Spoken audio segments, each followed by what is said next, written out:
It's a little too quiet in here. It gives me the willies. Come with me, and you'll be in a world of pure imagination.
Wow.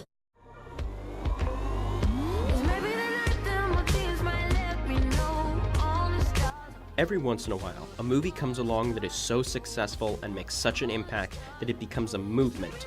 Black Panther is a film like that, backing up its strong storyline and performances with a sense of gorgeous art and production design, making it not only fun to look at, but thanks to a talented cast, it's fun to just spend time with these characters. From the hyper-intelligent Shuri, to the stern Okoye, to Michael B. Jordan as one of the best villains Marvel has ever brought to the big screen, this is a superhero movie with swagger, with stakes, with life, with the Black Panther.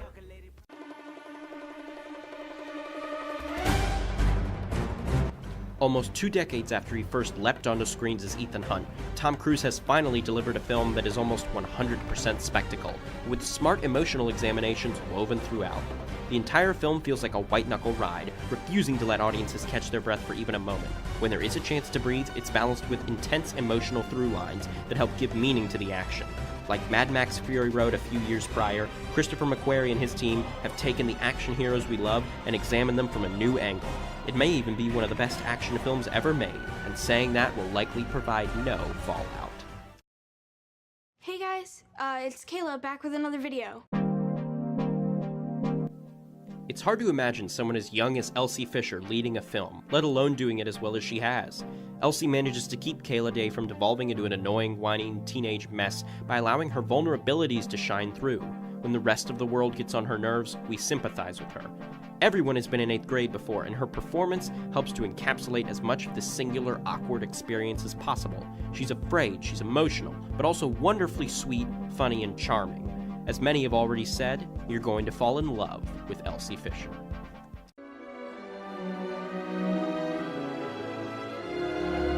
Filled to the brim with wondrous musical sequences, great choreography, and some impressive production design, Mary Poppins Returns shows just how great a long-awaited follow-up can be when care is put into it. Emily Blunt and Lin-Manuel Miranda have excellent chemistry, and the film really knows how to utilize its cast and crew's musical skills. From fast-paced lyrics from Miranda to allowing Meryl Streep to be purely bizarre, every frame of the film spills over with color and energy. It knows when to play the nostalgia cards as well, and what's worth lifting from the past and leaving behind. It may have taken decades, and who knows when we'll see her again, but the world is a better place when Mary Poppins returns.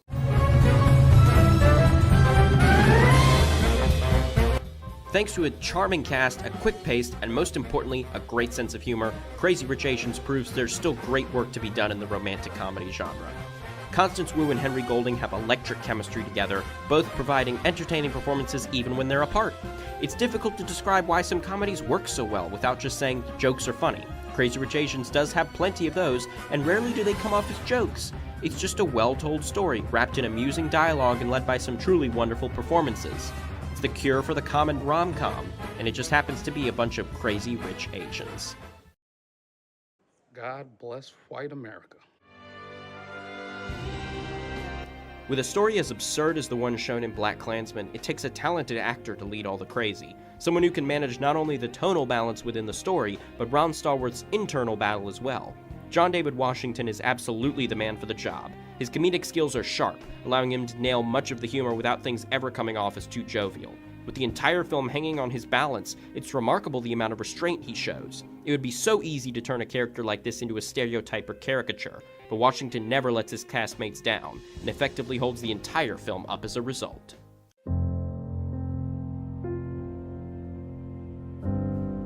There's a lot to unpack with this adaptation. The premise alone is difficult, but the performance is grounded. Amandla Stenberg gives easily one of the best performances of the year, as does Russell Hornsby. However, it's the story's focus on the small details, how people's decisions on how to fight back affect everyone around them, young and old, that make the biggest impact. This is not an easy film to watch, and it speaks to the film's quality. Not once do things come across as preachy or exaggerated, and the third act provides an unexpected white-knuckle experience. This is nothing short of a powerful drama about the hate you give.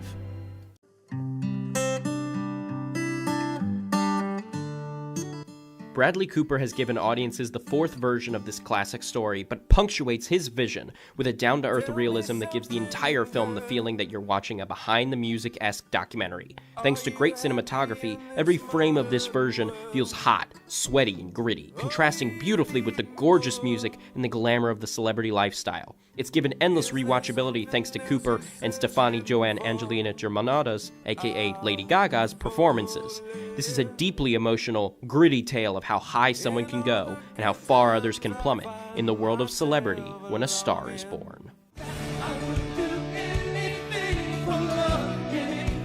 After a completely abysmal marketing campaign, Blockers turned out to be quite the surprise. While there's nothing game-changing about it, the simple fact that writer-director Kay Cannon chooses to go for intelligence, empathy, and injecting her film with a female perspective means her take on this teen sex comedy genre is immediately a cut above. It's filled to the brim with actors willing to commit to the comedy, including a remarkably funny turn by John Cena, and even manages to sneak an LGBT subplot in. What could have been just another bland comedy ended up being a step in the right direction for a genre usually stopped by blockers. Shake, shake, shake, Sonora. Simply put, there may not be a more heartwarming, kind, joyful, charming film experience in existence than Paddington 2. Every frame of this small British bear's adventure is imbued with love and detail. Every performance is wonderfully charming, and the film has even given Hugh Grant the role of his career. Paddington 2 is just pure celluloid charm. Nothing about this film should be as good as it is, and it makes the unexpected quality all the better. It ambushes you with its charms, its emotions, and its sweet sense of being. Soon enough, you're almost certain to find yourself tearing up at the end of this small bear's adventures, and at Paddington 2.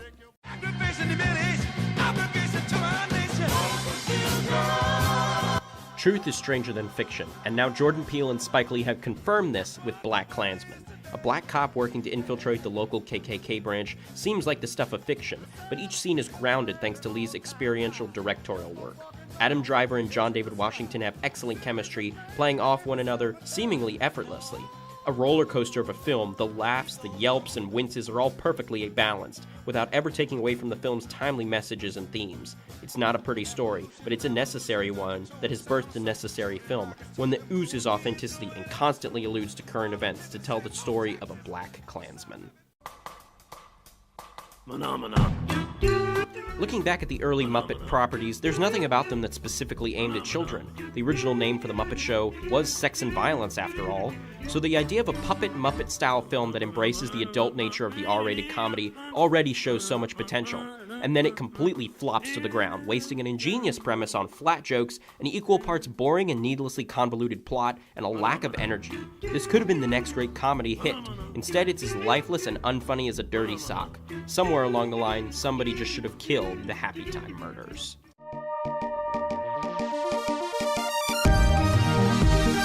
Eighth Grade is a movie carried by its lead, the young Elsie Fisher, and directed with a Wes Anderson meets John Hughes sense of humor.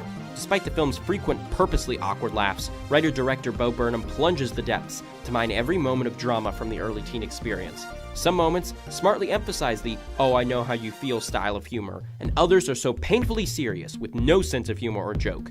Burnham knows when to let his actors do what they do best, and he and Fisher have created a movie so painfully real it can only be described as flawless. Almost the complete opposite of the real 8th Grade. Late into Nutcracker's second act, the main character explains that the item she just opened was supposed to answer the question she had for her dead mother.